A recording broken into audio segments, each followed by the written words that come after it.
The budget for lobbying for hyper-processed food is about the same as the lobbying budget for the Department of Defense. Food appears to be cheap, but we are absorbing those costs in a different way. If you start concentrating on eating largely unprocessed foods, more vegetables, legumes, nuts, and so on, it's a healthier diet. So I thought, well, why don't I just eat like a vegan fanatic until 6 o'clock every day and then do whatever the hell I want to do for dinner. And I did that, and it worked. It's not that there are no overweight vegans, and Coca-Cola and French fries are vegan. The wonderful coincidence is that what's good for you is good for the planet.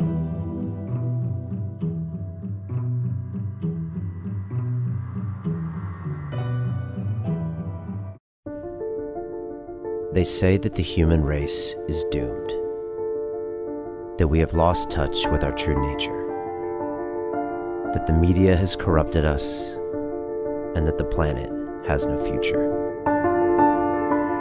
I disagree. I believe that humanity is full of hope, and that our salvation lies within each one of us. My name is Brian Rose, and my job is to listen, the oldest method of learning known to man.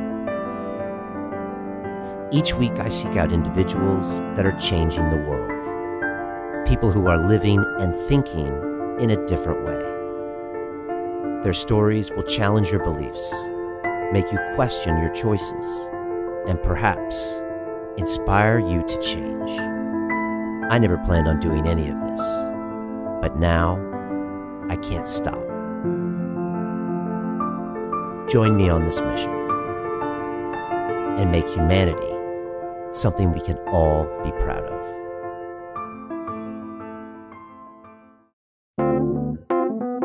Mark Bittman is a legend in the food community. I've been following him for the past 20 years as a writer at the New York Times. His TED Talk from 8 years ago was revolutionary in his thinking, talking about many of the issues we are today and many of the documentary films you see as far as eating a plant-based diet and its impact on global warming and global consciousness. His book, Vegan Before 6 p.m., is an amazing idea that we all should really consider. I love my time with Mark as he considers his new options and his new careers, and I know you're going to enjoy it too. Inside London Real Academy, we're ramping up for Broadcast Yourself. It's 8 weeks where I teach you how to create your very own award-winning podcast.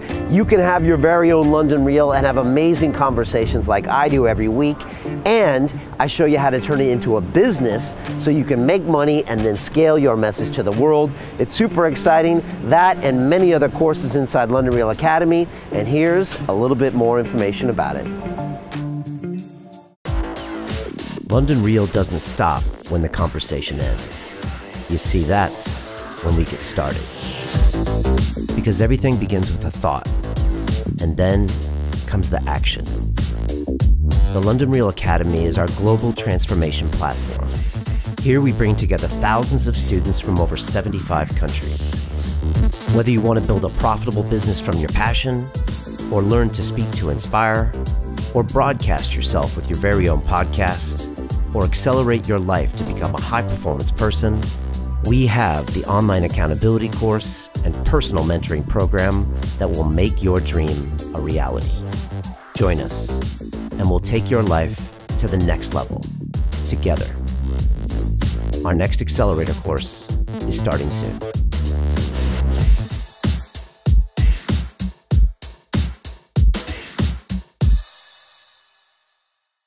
This is London Real. I am Brian Rose. My guest today is Mark Bittman, the award-winning food journalist, author, and former columnist of the New York Times for nearly 2 decades. You've written 20 acclaimed books, created more than 17,000 recipes, and have just published the 10th edition of How to Cook Everything Vegetarian. You're known for fusing your politics with your expertise on food and have starred in 4 television series, including Showtime's Emmy Award-winning climate change documentary, Years of Living Dangerously. You're currently a writer for New York Magazine's GRUB Street. Mark, welcome to London. Thank you for telling me who I am and what I do. It's a very nice summary. You're welcome. Sometimes people like that. What are you doing in London, and what is it like when you get off that plane and kind of come into the city? What are some of the feelings you get, or what do you see? You know, so I'm doing a series of trips to look at food policy and food production around the world, because I'm working on a book that involves that. So the idea was that I was going to go to Haiti, Brazil, London, India, maybe Thailand. I got thrown out of Brazil. So, or that is not let into Brazil because I didn't have a visa. So I went Haiti, Brazil, New York, a few days at home, and then came here for a couple extra days because I had the time, since I had scheduled the time to be in Brazil. So I got here 5 days ago, and I realized that it was 50 years since my first trip here. It was exactly, I was here in January '68. I was 17 years old, and I was here for 3 weeks. Not only in London, it was a college trip. We took a coach ride around the country, and I'm pretty sure we flew to Edinburgh for a couple days. And I remember some of it well, and some of it I don't remember at all. And it's jumbled with a couple of other trips, but it's the first, you know, was the first city abroad that I ever came to, and I have incredible fondness for it. I've come a zillion times since. It's the city I've spent the most time in, other than New York and maybe San Francisco. But it's always nice to be here, and it's nice to be here in January because it is cold as hell at home, and so you come here and it's like rainy and drizzly, but at least it's 45, 50 degrees, so you're not just shivering all the time. So anyway. And what is the food like here today, and compared to, say, 50 years ago when you first got here? Well, I don't remember specifics 50 years ago, and I'm in a much different position because there are people who want to impress me. And also, I have good friends who know a lot about food here, so I get sent to the right places. So for those reasons, I think, you know, I eat really well when I'm here. And I eat at friends' houses. When I was here 50 years ago, I mean, honestly, I think we were eating pub lunches. You know, you'd have a plowman's lunch, or I just don't remember. But I do remember thinking it was. Of course, I remember thinking it was bad. But this is why I started cooking, because the food. I went to college in Worcester, Massachusetts. The food was terrible there also, and I came from New York, where the food was actually pretty varied. Like in those days, I think New York was more international, cosmopolitan than London. I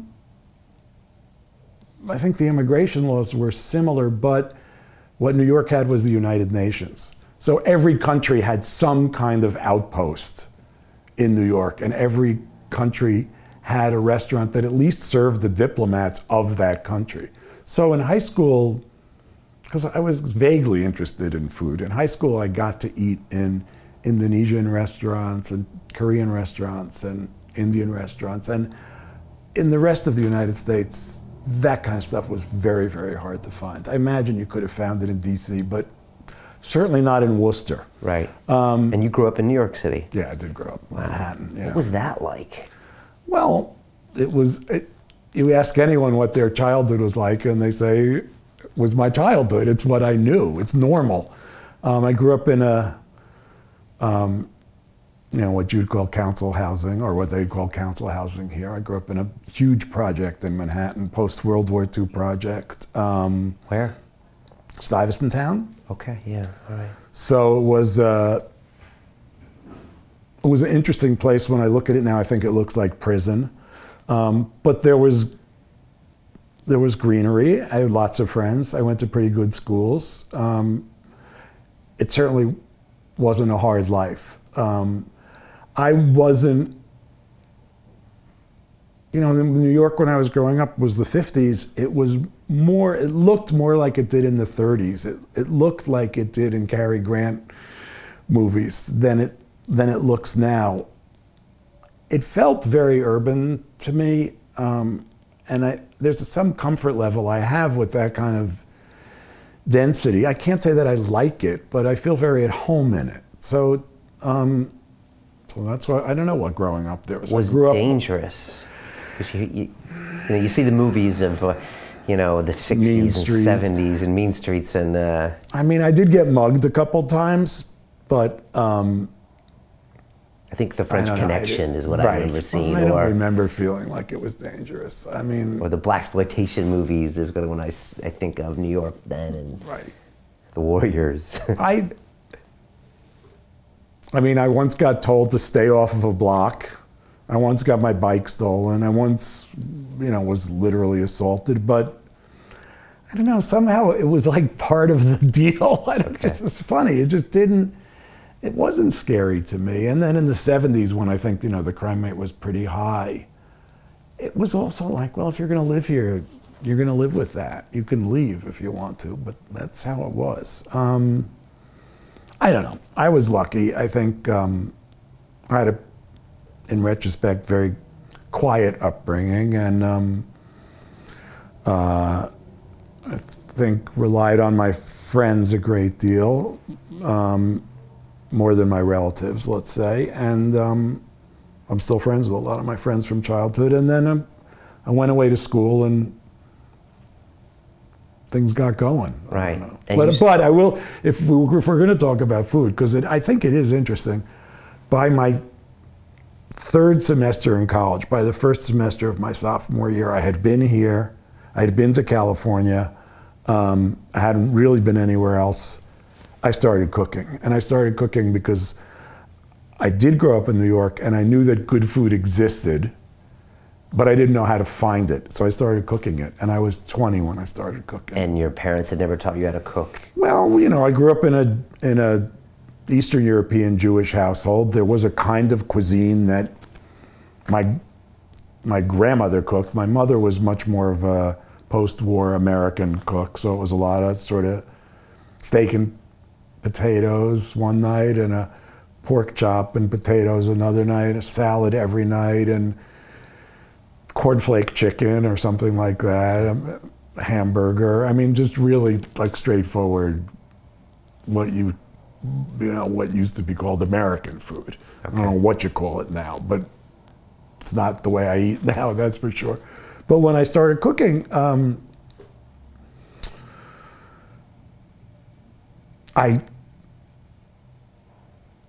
I think my second or third cookbook was an Indian cookbook. I was fascinated by Indian food. I have no idea why. I still have that cookbook. It's a little tiny paperback from some Indian restaurant in Chicago. But I, obviously I had the Julia Child's Art of French Cooking and James Beard books, and that sort of what was classic 60s French American kind of. I mean, James Beard was more Western American. And then it went from there. I mean, not a lot of men cooking back then. Not a lot of men in the supermarkets, I can say. I used to go to the supermarket, and aside from the stock clerks, I was the only guy in the supermarket. I mean, literally in the late 60s, early 70s, I'd go to the supermarket and be the only man in there. That's obviously changed. Was that hard to push through some of that? Did you? No, I mean, I thought it was. I just was into it. It wasn't a political statement. I mean, to some extent it was, because I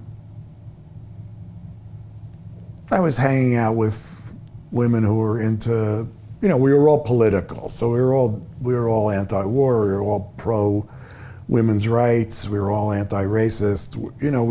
We were trying to work on doing the right thing, what we saw as doing the right thing. So part of cooking, I think, was that I was, at one point, I was living with a bunch of people. I think it was 3 women and 2 men, or vice versa. And, we kind of all did everything.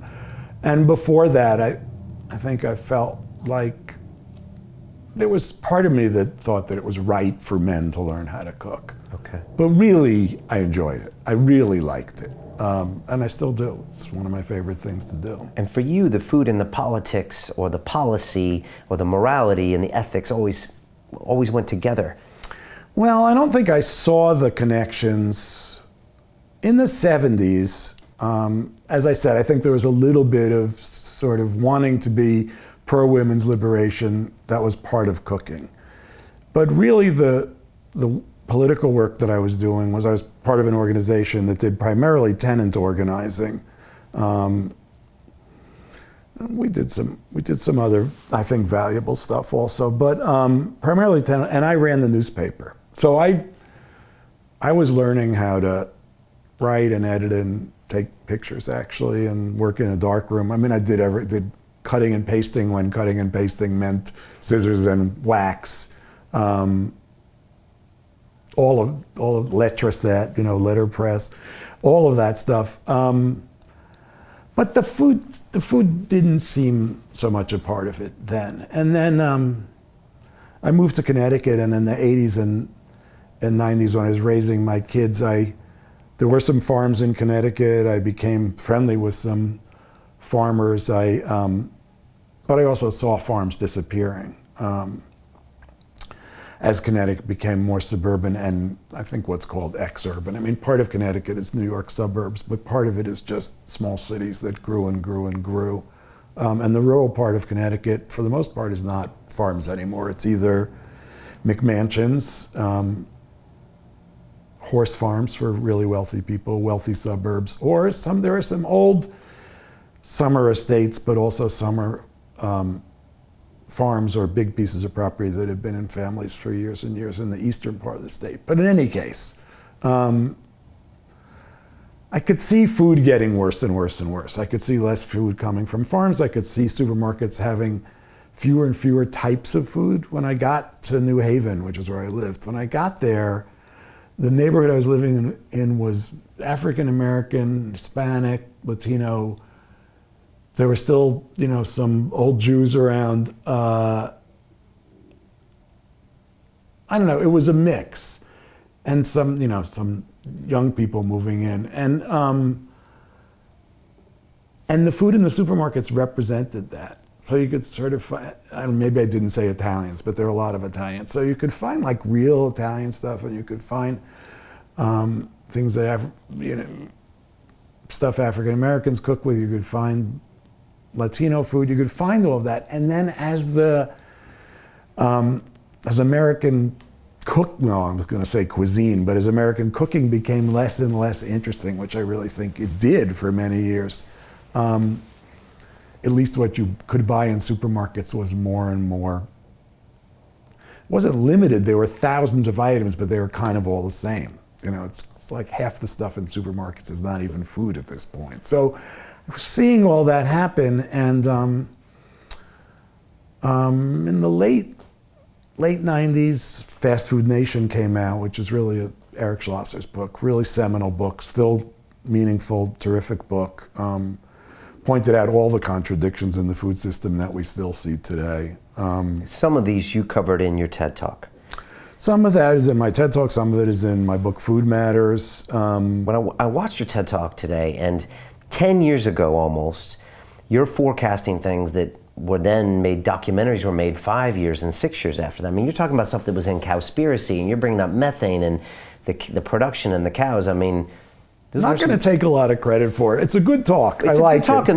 And those were early ideas that then later became embraced and now are kind of mainstream. But yeah, they are more mainstream. And you were very opinionated in there, and you're like, this is a big problem. You really put a line in the sand, and it's a pretty good talk. Well, thank you.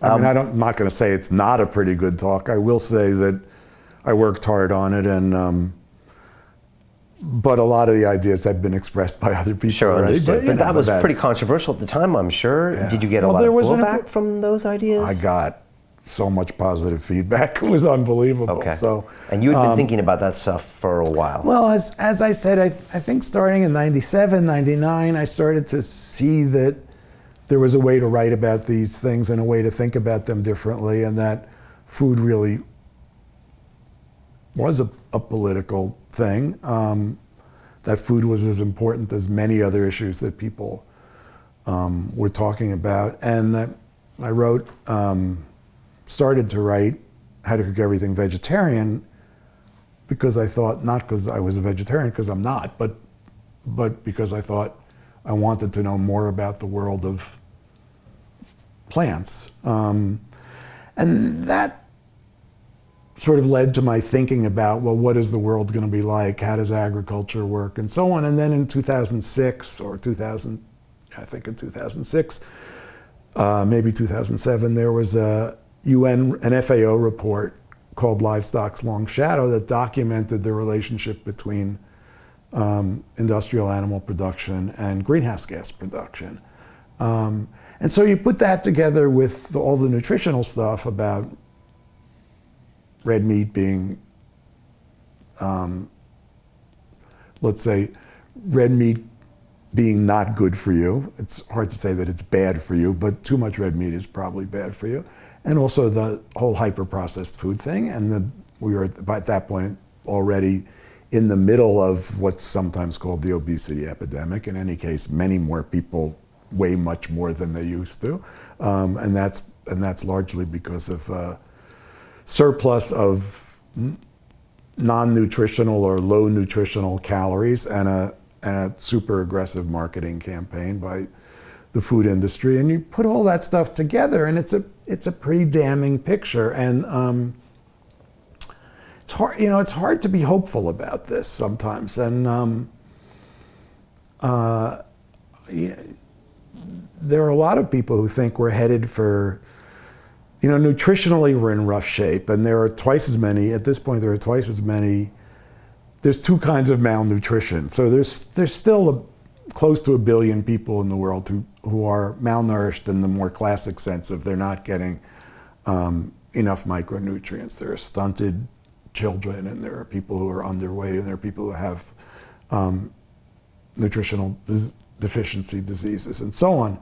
But there's 2 billion people in the world who are malnourished in another way, which is to say they eat way too much bad food, and as a result are overweight and or have chronic diseases that are avoidable, preventable, and they're preventable by a decent diet. And yet it's so hard to, I could ask you this question, I ask everybody this question, which is, how do we make sustainability, how do we make a cooperative society in which we understand that resources are limited, in which we understand that equality among humans is and needs to be a real thing, in which we understand that growth is not the primary goal of society.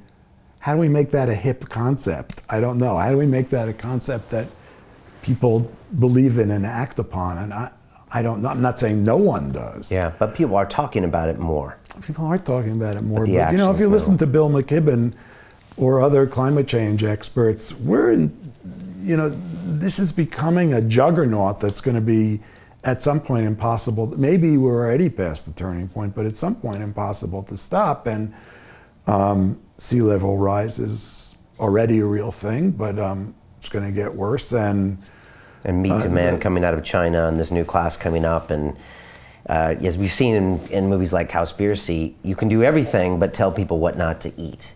That's something you also have trouble telling them what not to drive. I mean, there's a lot of things you can't tell people to do, and I think food is one aspect of this thing. People don't like to be told what to do, and I understand that, but I think it's also worth understanding that government began as a cooperative effort among people, and that it will work if it's a cooperative effort among people. It doesn't work if it's an oligarchy, which is what we see, here and in the States, and in so much of the world. So, food isn't, to me at this point, when I started my Times opinion column, I saw food as an in to be able to talk about other issues. I mean, it's certainly worth talking about food. I still think it's worth talking about cooking, for that matter. But food is also a way to address the environment and labor issues and immigration issues and almost every serious issue you can think about. Yeah, most people, if you say food and politics, they would be like, what are you talking about? My meal is my meal, and what does it have to do with a president or a migrant worker? But when you start talking about it, it starts to become really clear. Well, there is this argument about the true cost of food and what does a cheeseburger really cost, and in environmental costs and labor costs, and there's a great... They say a Big Mac costs $12 or something. Well, I did the math at one point. Maybe it's 8. What? there's a lot of ways of looking at it. The government It's subsidy, not two. the pollution, the healthcare issues. It's Exactly. not two. Exactly. Right. It's actually a great new book by my friend Raj Patel called, I hope I get this right because he's going to be mad at me, but Seven Cheap Things. And it sort of outlines labor, life, healthcare, food, whatever the other three things are, land, I'm sure, and how it's all interrelated and how we need to be valuing things at what they actually cost. And there's this phrase, natural capital, which is kind of I think it's a little awkward, but what is land really worth? Because we only have this much of it. What is water really worth? What is our health really worth? And so on. And when you look at true costs of food, as you say, environmental costs, labor costs, healthcare costs, you're looking at, food appears to be cheap, but we are absorbing those costs in a different way. Yeah. Society is absorbing those costs in a different way. So, it's sort of little by little, we make the changes we can make, but I really, and I don't know if I think marketing is an evil thing, but it has been used to a great extent for evil purposes.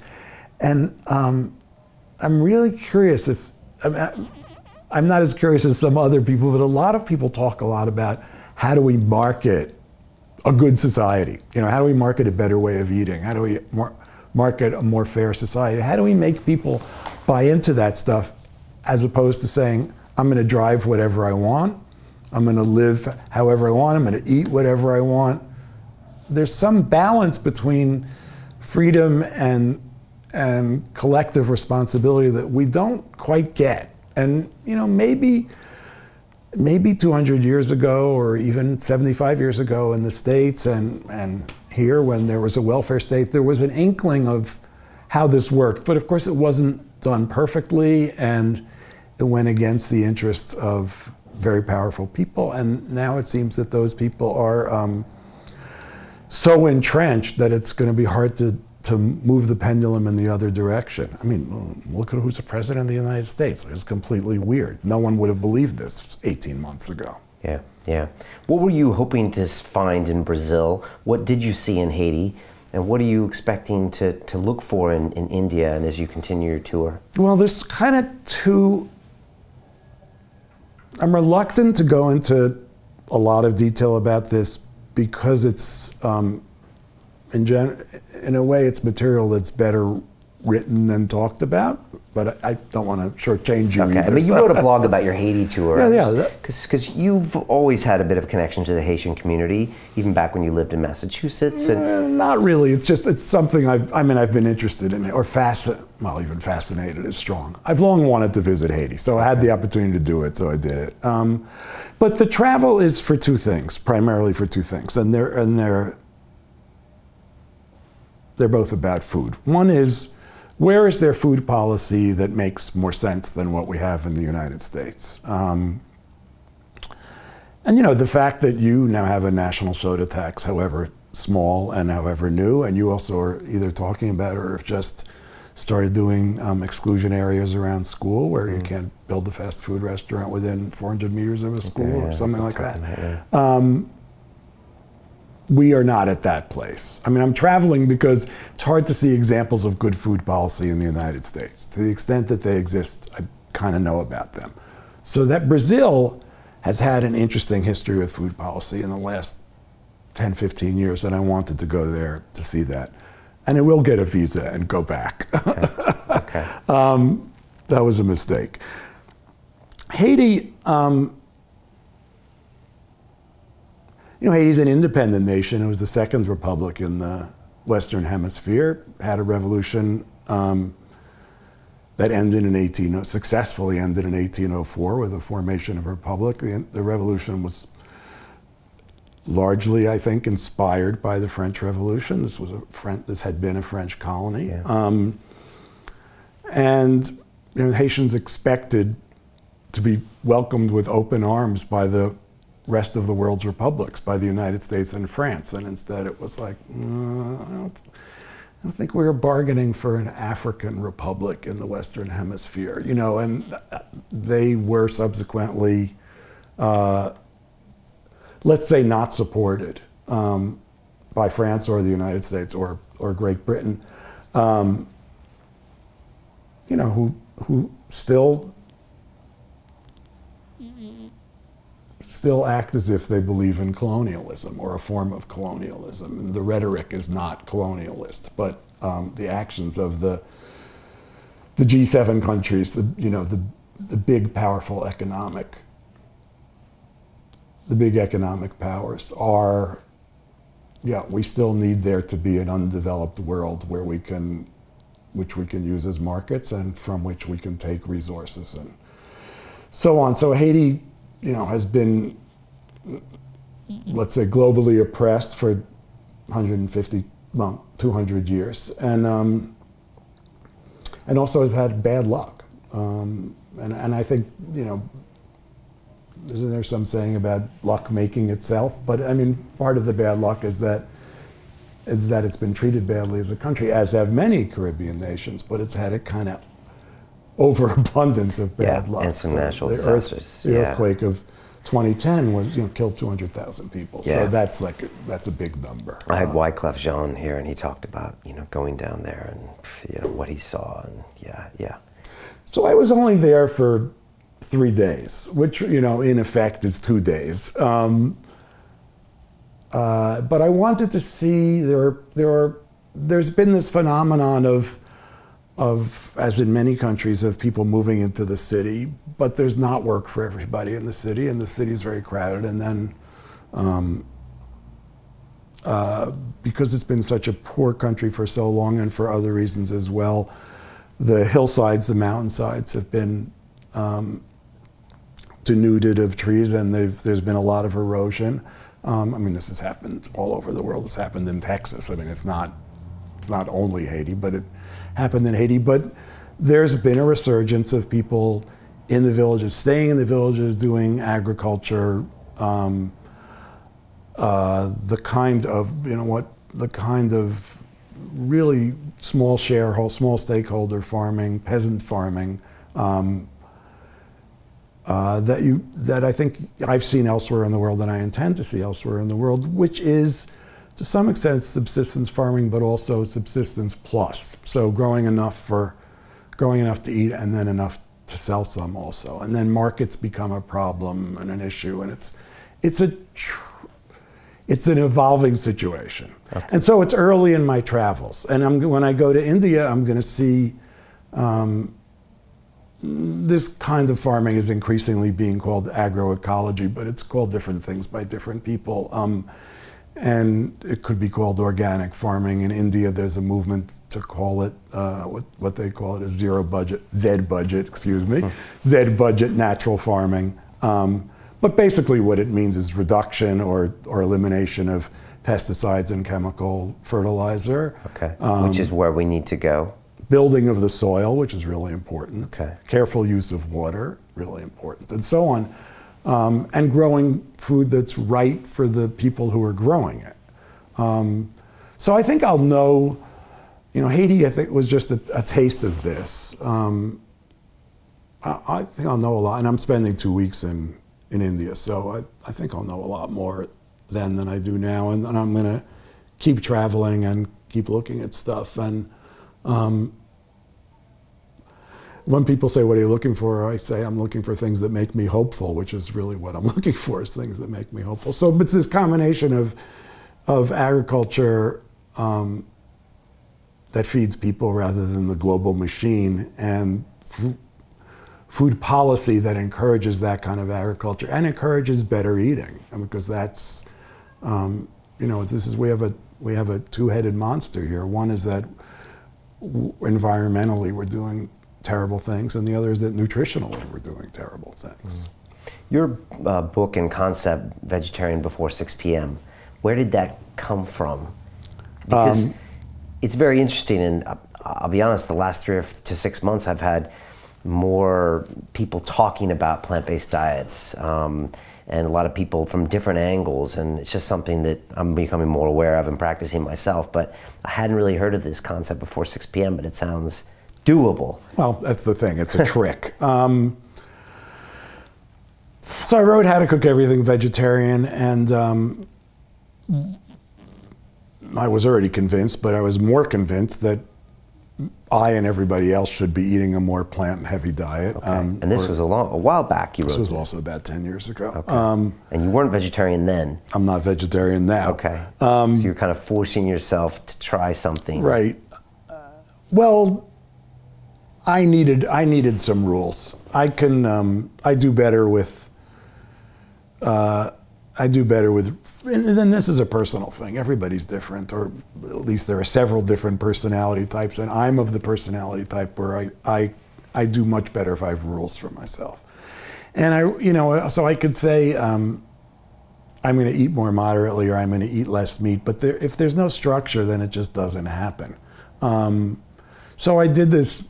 I thought, well, why don't I? A couple people, including one of my doctors, suggested that I become vegan, and I was overweight at the time, and I'm more overweight than I am now, and had sort of borderline high blood pressure and borderline high blood sugar. It was like every number was moving in the wrong direction.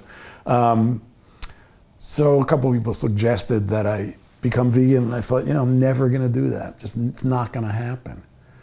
So then I thought, well, I should figure something out, because that's probably the direction, and it's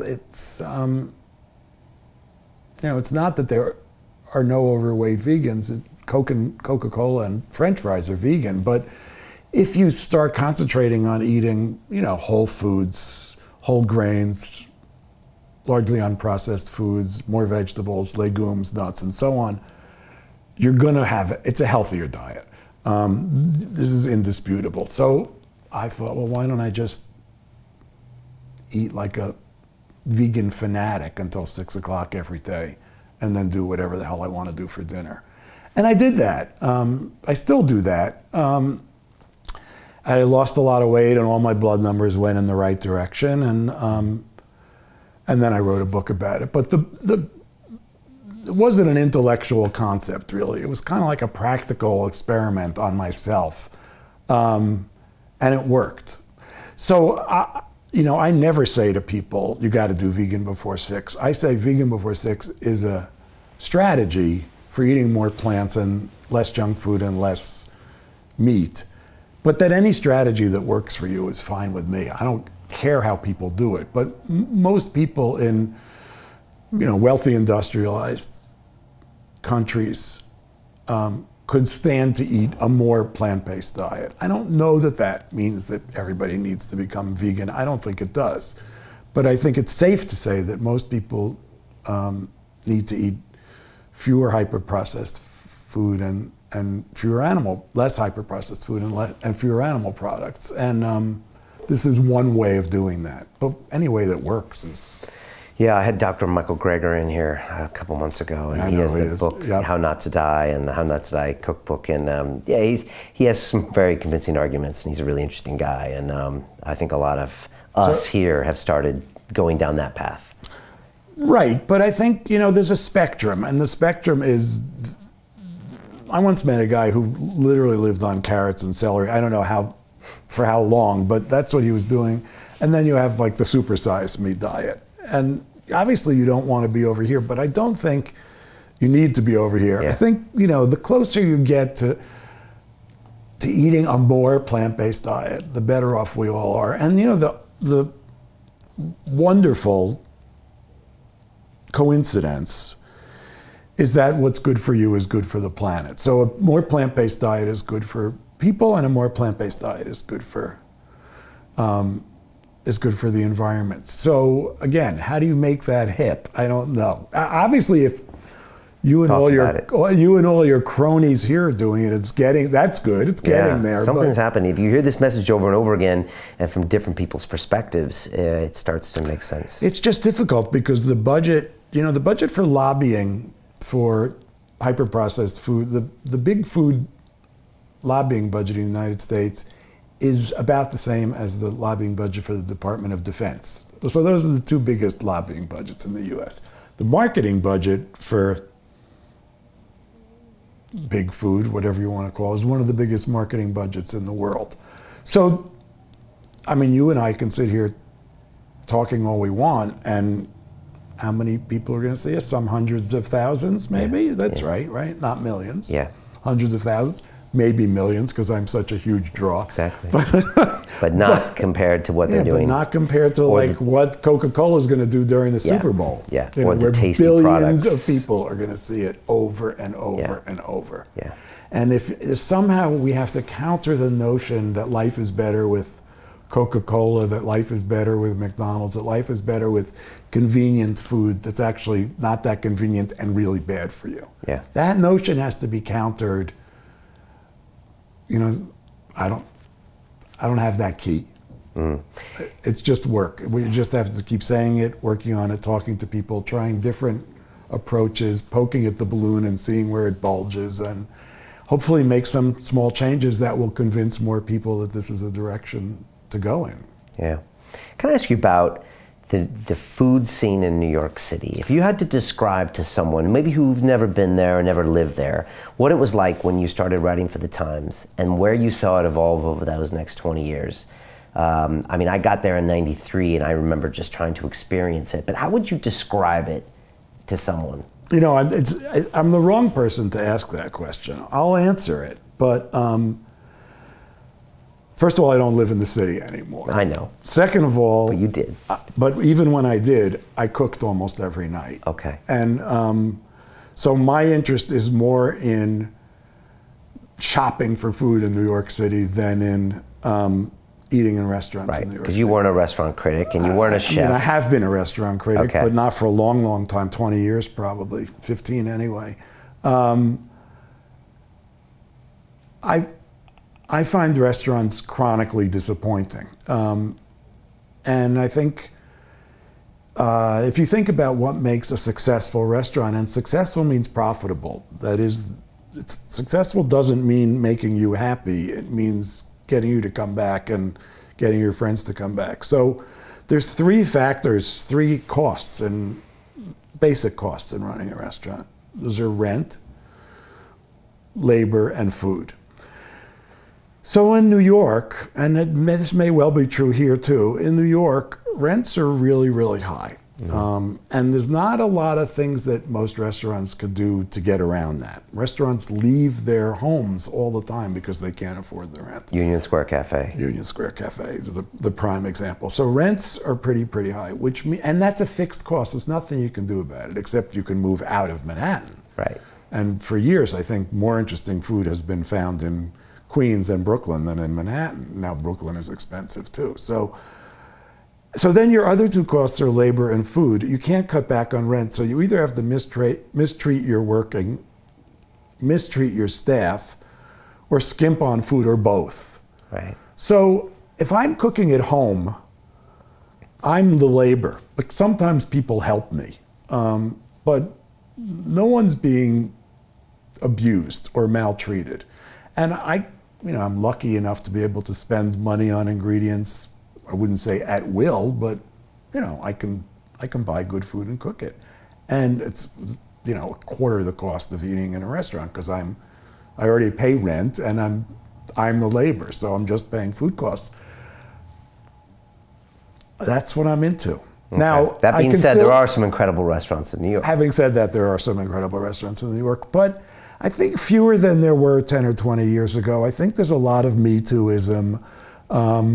Going with the trend. Yeah. Okay. And there's a lot of sort of upscale American bistro kind of thing, which is there's a lot of very generic stuff. I think chefs are being sort of more stamped out by cooking schools. Back in the day, and we're talking a long time ago, people who opened restaurants either had trained with other chefs or really had it in their heart. And it's still, the best restaurants are people who come to it with their heart. They learn from their family or from someone else. They're not cookie cutter chefs. So, I think the scene's okay if you go to small places, if you go to what used to be called mom and pop places. I don't know what the right term is now, but I think that the classy restaurant scene, the high-end restaurant scene is just not that interesting. Okay.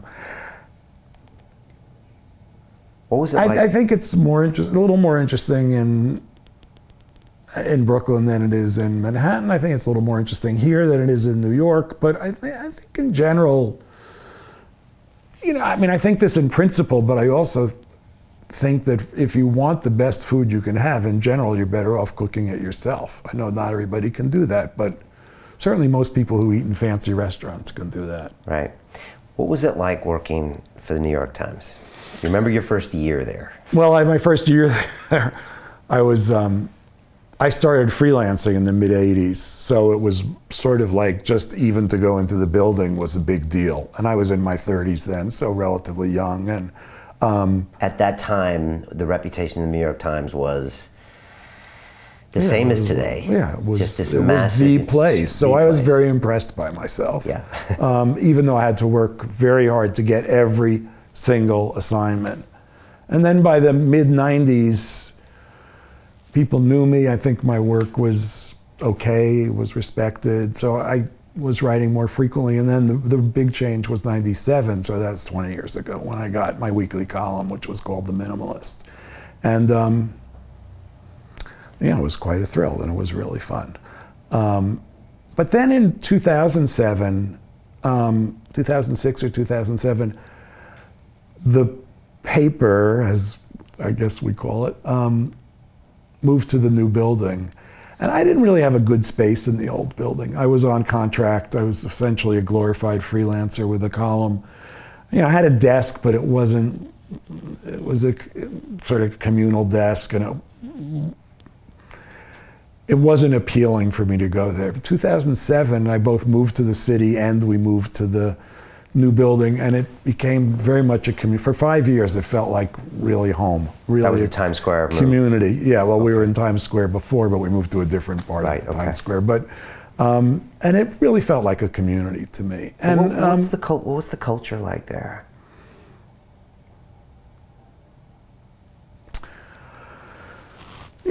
I think the same as most other workplaces. Some people worked really, really hard and did great work, and some people didn't work so hard or didn't do such great work. But I was very lucky. I was surrounded by people who were interested in doing great work, wanted to do good work. I had really good friends there, still do. But you know, I'm an older guy, and I was in an older crowd, and I did start writing for the Times back in the '80s, and it's a much younger organization now. And it's gone in different directions. There's a lot of pressure, was a lot of pressure to do video and to do sort of extra. Which you did. I did. You cooked on video? I did 200 videos, I think, for the Times. I watched a lot of them. And, you know, extra online stuff, and I mean, you watch the shift to digital. Well, digital's still writing. I'm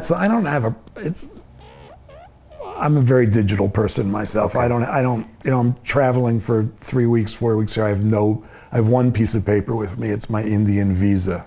Okay. Everything else is on, But you watched the New York Times go from analog to digital, right, really. But I was writing, and that's what I want to do. But was that a strange thing for a lot of people to get their head around? And of course, I think that I'm kind of an idiot when it comes to forecasting trends, so that when the internet became clearly the way of the future, I was probably saying, I don't believe in this internet stuff. But it didn't affect me that much. I mean, in the long run, it did. And, you know, being on camera, video is, it's definitely different than writing. And frankly, I don't like it as much.